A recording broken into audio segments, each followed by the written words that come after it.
Welcome to the March edition of Ask SAP Live Chat. I'm Avery Horshevsky, and I'm the social media lead for SAP Analytics. And joining me today at the get-go are Chandran, Saravana, and John Schitka, senior directors at SAP focusing on cloud analytics and predictive analytics. And joining us soon will be Nick Smith, but we're experiencing a little bit of technical difficulty. So while they're working that out up in Vancouver, we're going to go ahead and kick the Viz the Madness off, which is the topic of today's live chat. And I'm really excited about this one, even though I don't get a chance to watch a lot of, and we have Nick, so let's see if Nick can join our broadcast now. I don't watch a lot of college hoops, but I get really excited when I see what the DataViz team does with what is technically our fourth speaker today, which is SAP Analytics Cloud, the tool the team has used to create all the great predictions for this year's college hoop. And I'm really curious if we're going to be able to go 2 for 2 and name the champion again this year. So I don't think they can hear me. Can you guys hear me? Hey, Nick's yeah, on I can hear you. Hey. We're live. Facebook Live. Anyway, before we turn it over to Nick, Chandran, and John, I just want to remind everyone that, as always, we welcome questions throughout the live chat. You simply use the commenting feature in Facebook to post your question. If we don't get to the question during the live broadcast, we will always circle back to you afterwards. And if you're catching this on replay, make sure to ask questions if you have them. Just use the commenting feature and we will circle back and give you an answer. So with that, I'm going to turn it over to Nick, Chandran, and John. Yes, so exciting. Thanks everyone for joining. And hey guys, happy Wednesday. How are you doing? Great, Nick. Doing well. Brackets Excellent. all set? How are your brackets looking? Strong? Medium strong? Yeah, come on. Of course my bracket is strong. Now, I do have a difference. So I've never done this with you before. So I created 2 brackets. One my traditional way. I go in and I take a look at the standings and I take a look at all the stats that they give me. And I actually take a look at the crowd poll because it'll tell you how many other people have chosen a particular team versus another. And then I actually went in and used the tool. And I came up with a slightly different bracket. So I'm interested to see whether the more objective tool works or whether my old-fashioned bracket, which never has worked, actually worked. And we've been doing this now for a number of years, maybe more than 5 years. Chandran, you and I have done this a number of times in the past, and we always sometimes we do well, sometimes we miss the mark a little bit. Last year, as Avery mentioned, we did particularly well, and I know you are a big North Carolina Tar Heels fan. So how do you feel about this year? Super excited, Nick. Yeah, so like now the you Tar said, Heels, they lost their divisional tournament there to Virginia. So yeah, that's true. That is true. And as you said, like last year, we did really good job. And apart from all our biases, right? So even though I'm a Tar Heel fan, but the bracket different, right? So as a team, we came up with that. Well, it's great. I looked at many things, right? Yeah, I want to get into this and talk to you guys a little bit more because for folks that are listening in, these 2 gentlemen are part of our Data Genius team here at SAP that crunch all sorts of data, statistics, analytics, use predictive algorithms, use machine learning and artificial intelligence to come up with hidden insights. And what better topic than March Madness and the topic of college basketball, a totally unpredictable tournament and format with so many variables and injuries and coaching and referees and players, lots of data, lots of things to jump into for the team. Now, I think, part of this is taking the use of technology and applying it to a fun topic. But our Data Genius team does a lot of other things, a lot of other work out there for charitable causes, data for good initiatives. But the next 2 weeks, we get to have a lot of fun with the topic that a lot of us really love, the topic of basketball, and totally nerding out on stats. Now, I think Now, correct me if I'm wrong, guys. I think we're going to unveil our SAP Analytics Cloud predictions here on this Facebook Live chat. Are we going to do this? Is this really going to happen? Yes, we are. So the team has crunched the data, and I want to get into how we've done this. And we've come up with our predictions of who's going to win this year's tournament. And it's kind of, I mean, it's going to be a tall order here because we had the right pick for the winners last year. So we have to sort of defend our title here. So it's a make or break second year of, are we going to get the correct prediction again? 2 for 2, maybe? No, who knows?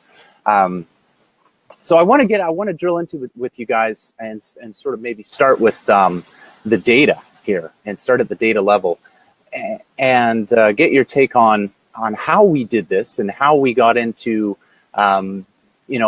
get beyond the team statistics and some of the general stats that you can just go out there on the internet and surf and find win-loss records and rankings. How did we pull together the data here? How did we model that and apply some of the technology here to really get a unique view of the college basketball info?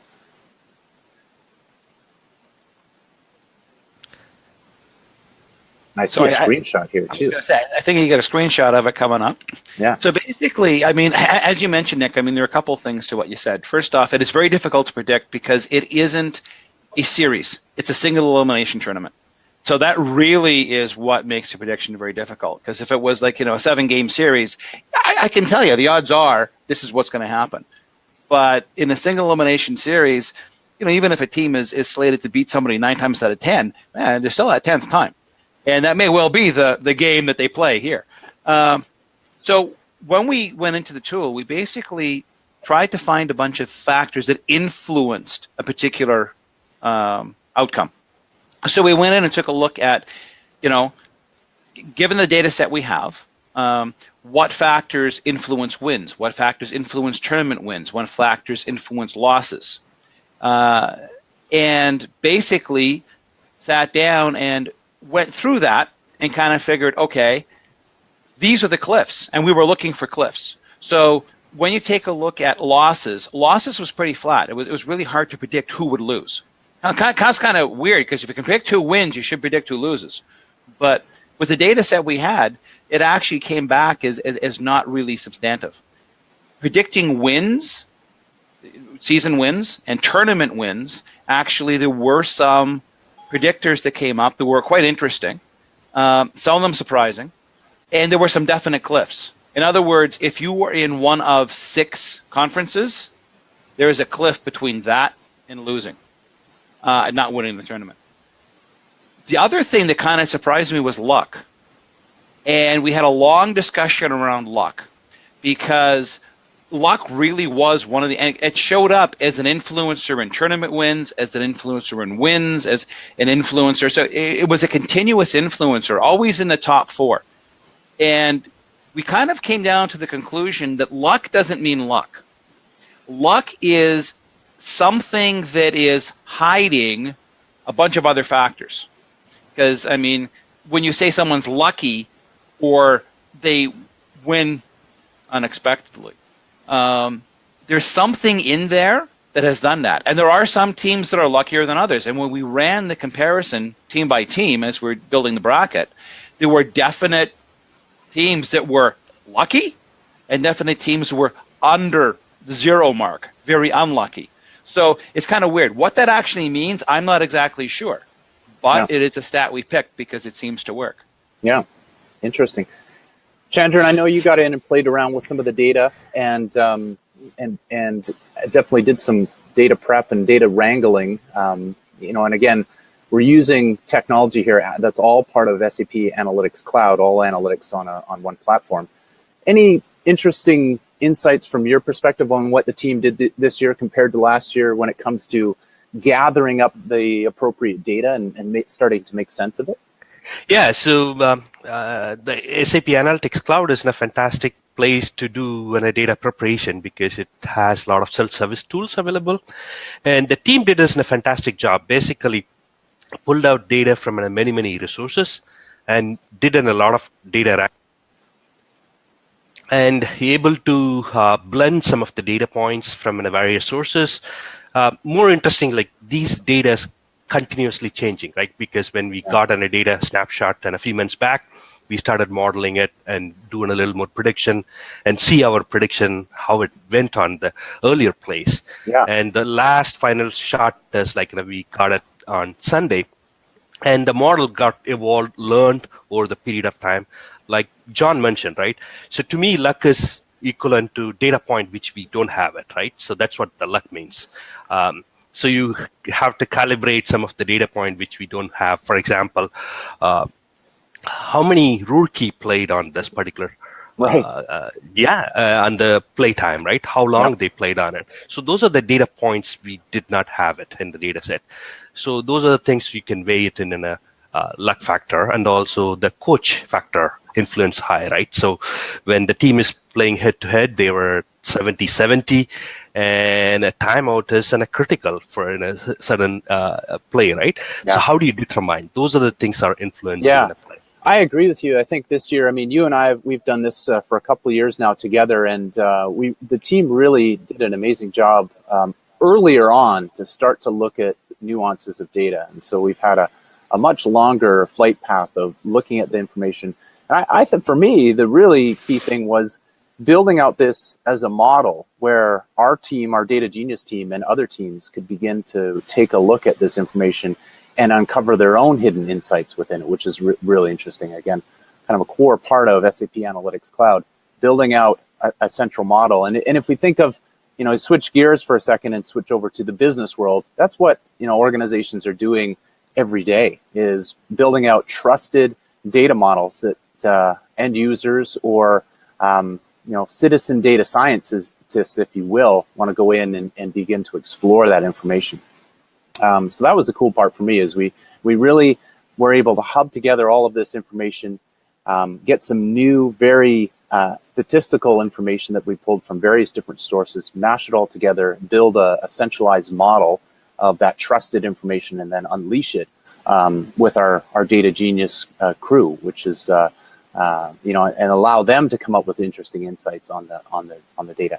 The other thing I thought that was cool that we did is we looked at past things that we've done with the tournament. Not that that's super relevant, because these teams change year by year so frequently, but with Analytics Hub, which is part of Analytics Cloud, we were able to pull together old analysis that we did last year, the year before that, into a single view. So as an end user, I could take a look at my predictions and my analysis, my stories, my dashboards from last year. And that's just one seamless experience to pull together all your analytic content within your organization, which I thought was cool too. So we used that. But I think the next step was really the secret sauce. So once we modeled this information together, once we did some data preparation, looked at the data quality, bring in all of this statistical information on what these teams were doing, applying those algorithms, John, as you mentioned, was really the next step in uncovering what measures and metrics were most critical to look at when we're starting to make our predictions. And I know that's probably where the team spent the most amount of time uncovering what it is should we really be focused on. And that was a bit of a combination of some machine learning and some technology working for us, but also some human analysis that we needed to do on our side. So kind of the marriage of the two. So maybe talk us through, looks like we've got another screenshot here showing some of that machine learning and smart discovery that's in Analytics Cloud. What was most important to you in this part of the process as we uncovered what those metrics really meant and what we were going to focus on? So two things. One, what was really important was collaboration. Because it really is a team effort. It's as in business, it's not just my view. I mean, there are a number of views, there are a number of experiences that are key to making something work. And the discovery tool really made it helpful because, as I said, you pick a particular outcome, tournament wins, and say, in the data set, what are the key influencers of that? But even when you got that set, there were certain things that came to the top. In other words, seed was one of the influencers that percolated across everything.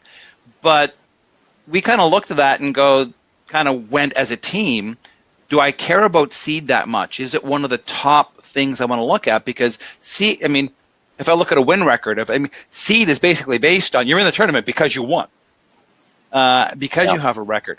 So is seed that important, or is it not important? There was a lot of discussion on exactly what the influencers were. How you break it down. Defense seemed to be a key influencer in tournament wins. But is it the combined adjusted defense, or do you want to take a look at the components that make up or influence that particular factor itself and figure out what those were? So it was a lot of discussion, and given the fact that we are a dispersed team, and you're in Vancouver, I'm in Toronto, James is in Vancouver, Chandran's down in the States, we were all able to work in this tool as if we were in the same place. And it was really useful to be able to do that collaboration, because that collaboration really was key to me in terms of what the influencers are we picked and what we needed to do. Yeah. Great, Chandran. Any perspective from your end on, how we really looked at some of the metrics here and how the smart discovery may have uncovered hidden insights that we just didn't think about? Yeah, that's great. As John mentioned, the collaborative stuff is the biggest one, right? So when you are able to collaborate on a single tool and able to see others' perspective, right? What is the insight John is getting? What is the insight Nick is getting? That is critical. And when we are predicting things like when you are comparing in a team and a seeded number 1 and a 2, it's tough actually, right? You have to make some of the tough calls. But when you're comparing a seed 1 versus seed 14 or 16, it's pretty easy in many ways. And also, if you look at, for example, Virginia, what are the key influencers for Virginia to be winning on a particular game is different for a Villanova, right? So there are some level of a key influencer adjustment per team happens as well. So those are things we looked at it. And also, as a team, we discussed, for example, which location they played at. Is that an influence on the location? Is it in a home ground, or is it in some centralized location and a fan base support? And those are the things that are very, very critical. And then the number of 3-pointers, right? So how many number of 3-pointers they scored? Has an influence? What is the intervals between these 3-pointers? Is it happen continuously, or is it happens in a certain time frame? All those things matters for a certain type of predictions. So it's a very collaborative effort, and some of the tough calls, right? For example, and as I said, number 1 and number 2 is playing, who's going to win? So in that case, we had a lot of human input on that. And even not even 1 and 2. There were actually some interesting matchups when we actually ran team by team as the bracket is laid out. That it kind of surprised me. Because there were teams, you said, you got 1 playing 14, and you expect it to be skewed one way. And yet the stats are fairly close. Yep. So again, there's a lot of discussion on, so what does this mean? And how important are these stats? And do you look at things like conference? And do you look at things like seed? So things, as Chandran said, sometimes things are very clear cut. And other times it comes down to that human factor.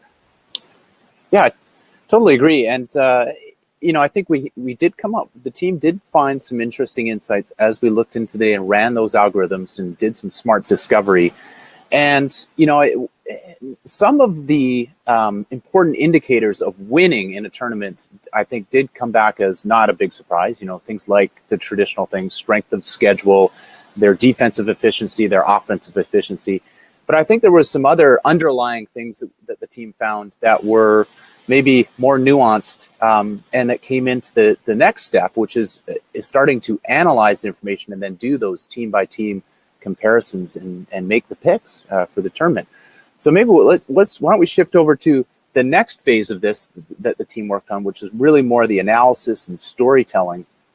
And I know I saw a beautiful dashboard that really you guys were able to toggle on team by team and matchup by matchup as you progressed in the tournament, and see all of those important statistics that the smart discovery really told us we should be focused on, but do it in a way so that you can make those picks and see in a very simple view how the teams stack up against each other. So when you're looking at some of those really hard comparisons, those 8 and 9 seed games where it's really the stats are so close, how did we go in and actually choose which team was going to move forward in the tournament when it was really just down to a coin flip?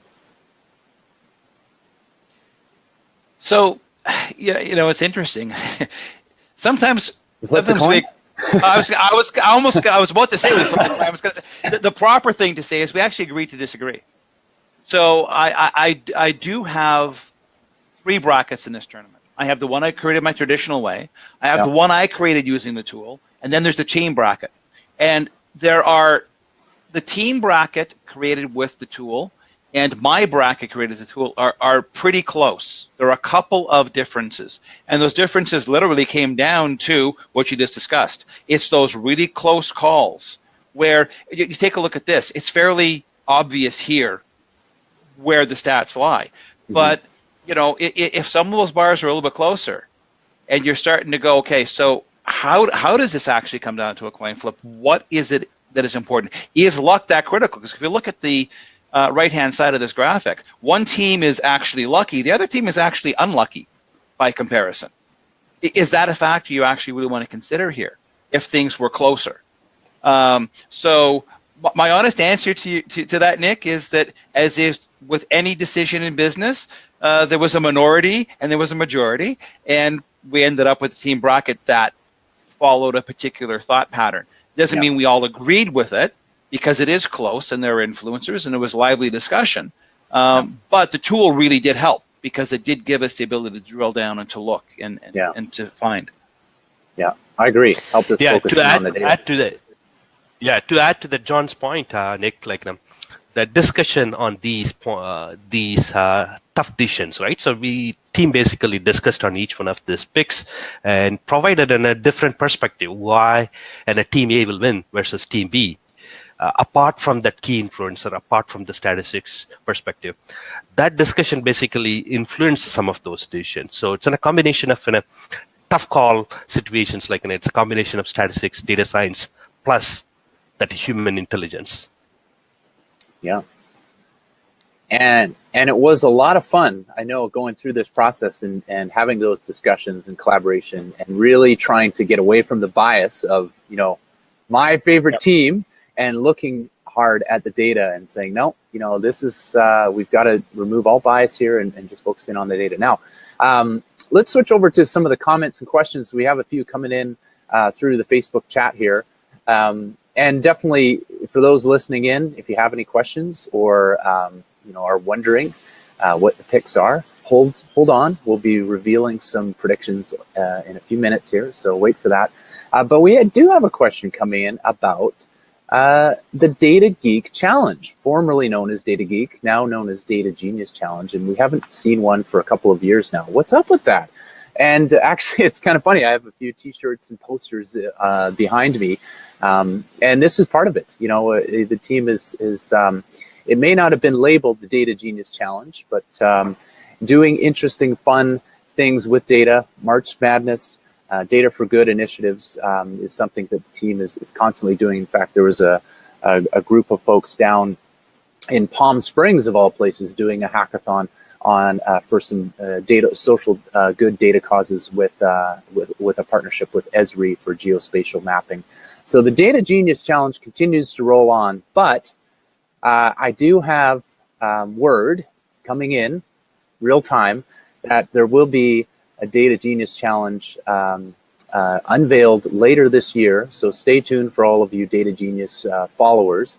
And the core Data Genius team here at SAP is working on the next steps of what that Data Genius Challenge will look like. So more details to come. But in the meantime, grab some basketball data, grab Analytics Cloud, and see what interesting insights you can come up with. Now, I think the final piece here is we analyzed this, got some hidden insights, used some smart discovery, was just collaboration and sharing this information around. And I think that was kind of the final piece is we've made our selections, we've created our data model, we've created some stories around that. How do we share and collaborate? And, I think for me, the interesting part is we did everything in Analytics Cloud, even down to assigning tasks in a calendar, managing the entire process as part of this solution, all in one kind of integrated environment. That was the different thing for me this time around. All of our collaboration, our commentary, and the management of this entire process was done with one solution, which was pretty cool. And easy. Yeah. Yeah, it's just browser-based tool and nothing there. You can fire up from your phone or anywhere, right? So. Yeah. We've got another question coming in just now. When did the Smart Assist capabilities, when will Smart Assist be enabled for live data sources in Analytics Cloud? So there's a great question. There's a number of Smart Assist capabilities in Analytics Cloud today. And actually, I'll pass it over to Chandran and John to talk a little bit more about what's coming in Analytics Cloud in the very near future. But as a short recap, smart data preparation, smart discovery, and natural language query are capabilities that are in Analytics Cloud today. And the natural language query is actually in a pre-release mode. We're starting to show it and demo that, and that's an easy way for users to just search and type, or even use speech to be able to pull up information. So really removing a barrier of adoption there for end users. Now, doing it on live data connections, yes, that's something that's available. The team is working on enabling live data connections to trusted data sources such as universes, business objects universes, BW warehouses, S4, and that's something you can do today. And we'll be adding more predictive, smart, and algorithms to those live data connections as we progress in the year. But I know you guys have some news that is coming on the predictive front. Anything more you wanted to share here on this Facebook chat? Chandran, do you want to go or do you want me to go? Yeah, go ahead, John. Okay, so as Nick alluded, there is news coming. It is coming news. It is coming soon. But in early second half of this year, we will be actually rolling the full predictive capability into the cloud. So as Nick noted, there are smart capabilities, basically augmented BI capabilities that are currently in the tool. And SAP does have a standalone product, SAP Predictive Analytics, that is an on-prem version. It will be joining planning and BI reporting in the cloud early second half this year. And that will bring the full capability, the ability to build models, the ability to deploy the models, to do everything you need to do with full predictive suite in the cloud. So that now means that you'll be able to, by early second half this year, plan, report, and predict all in one place. And predict beyond what we were doing here, because there's a slight difference in what we did. Nick talked about those close calls. That was a human factor. We saw the influencers, we saw the graphs, we discussed it. But with the algorithms we have in predictive analytics, we're actually able to give you a likelihood of an outcome. So that there's a little bit more depth to that, a little bit more data behind that, a little more objectivity versus the subjectivity we had to rely on. And those tools will be in the cloud very shortly. Yeah, that's a great point, John. To add to that, right? So one of the key unique value proposition is in the SAC Analytics Cloud is whatever the workflow, whether you are in marketing, operation, finance, you touch everything, right? You just don't use just BI or just predictive. It's a combination of BI, predictive, and planning. You don't need to go switch screens, switch tools. You don't need to go here and there. You can do it all in one place within a few clicks of a button. That is the beauty of it. That's very, very powerful. Yeah, great. Agree. So I think we need to get to the unveil. Now, maybe before we get to the unveil of the predictions and the overall tournament winner, and I know the team's looking to post all of this information as well as a blog that details out, how we came up, how we did the analysis, what types of techniques that we used, what kinds of data we used, as well as access for others to do the same sort of analysis, grab some data. Any other interesting insights that you guys wanted to share through this process this time around? Anything else that you just wanted to mention to folks? Honestly, I think it goes back to what you said, Nick, and it was interesting for me, as I said, I did the two brackets, is that this project actually revealed to me data that I didn't think about considering. It made me realize I wasn't necessarily being objective. I was maybe perhaps being a bit subjective, and that there was data that I never thought about looking at. So it's kind of neat. It really helped me be a bit more data focused and a bit more data driven than I had been in the past. Yep. Good. Yeah, and I would say probably we should open it for all of our customers for coming years, right? Rather than just be cranking up a couple of people, let's crank up as in thousands of our customers and come up within a bracket, right? So that makes even much better. Yeah, well, I agree. They can do that now, though, Nick. They can download a trial and upload data from the college sites or from some of the other places out there. So, I mean, people will actually grab a trial of SAP Analytics Cloud and give this a shot themselves. But I do think that is a great next step is giving customers access to maybe a data model, allowing them to craft their insights and then crowdsource that and run more algorithms on top of everyone's predictions, and to see if there's any interesting hidden insights in the crowdsourced view. So maybe something to consider for 2019 or the next Data Genius challenge that is underway. All right. So with that, I think we have a visual here of the bracket. Maybe we want to. There it is. So there are the predictions. This will be posted within the next 24 hours because the tournament starts tomorrow. Well, actually, the initial games I think happened yesterday to get into the tournament. So best of luck to all of you. And it looks like the official prediction is Virginia. Is that where we're going? Yeah. Ooh, not a risky pick. #1 seed. Okay, going all the way. Now, looking at this, any other interesting ones that popped out for you in the analysis?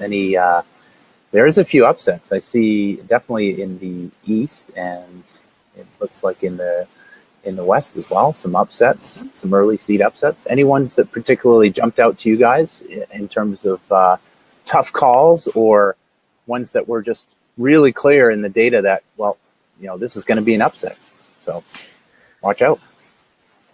Duke, Michigan State was an interesting. How far Michigan State went, and the fact that Duke stopped as early as it did was kind of surprising. Yeah, I agree with John. That's a big one. We'll have to see if it's right, but that's, I trust the data. I trust the data. Yeah, for me, that Duke and UNC being in a basketball town, so those were upsetting, actually. Yeah, and it looks like all the 1 and 2 seeds, for the most part, performed pretty well. But once you get into the quarterfinals and semifinals, that's where some of the interesting and choices and challenges in the bracket kind of come up, as they always do. We know there's always going to be upsets here, and I think the trick in looking at the data is, statistically, what are the highest likelihood of chances that there will be an upset. UNC could pull it off again. Duke could very well pull it off again. Villanova, all the 1 and 2 seeds, I think have a shot. Yeah. There's some injury issues that are out there; those need to be factored in. Yep. So there's our picks with Analytics Cloud. Thank you, guys, and thanks to the whole Data Genius team for the great work and analysis. And I think mainly a call to action for all of you data geniuses that are out there listening in.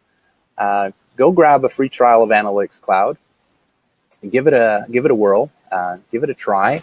Grab some data. We'll be posting some data that you can use as well. Just either grab a spreadsheet or scrape some data off the web, your favorite college basketball stats. And you've got the clock's ticking, but you still have time. Send us. We'd love to hear what your predictions are. We'd love to see what interesting insights in the data and the college basketball stats that you can come up with. And, let's let the trash talk begin.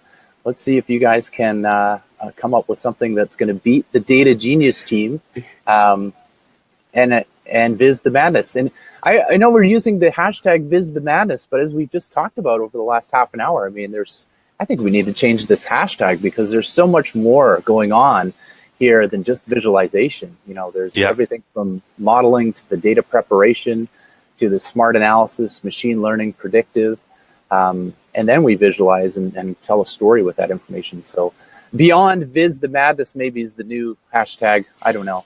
But great work to the team this time around, and really looking forward to the games kicking off tomorrow and seeing how we do.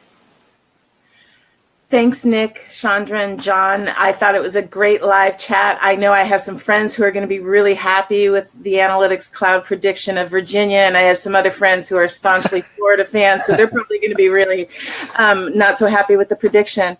Before we close it out, a couple of things. If you want to get the free trial to test out Analytics Cloud, go to sapanalytics.cloud to get it. We'll also post that URL in the comments section. And the last thing, John, you said that you did 3 brackets, and yes. The one bracket was your own with the cloud, and it was Analytics Cloud, and it was pretty close to the teams. And then you did your own bracket. So just out of curiosity, I know I'm putting you on the spot because we didn't talk about this. Who are you picking in your own bracket? My traditional way of doing things, Villanova. Okay. So we have Villanova, we have Virginia, and we want to hear who you think is going to win the national championship this year. So post it in the comments and keep us posted. Thanks. Have a good day. Thanks, guys. Bye-bye.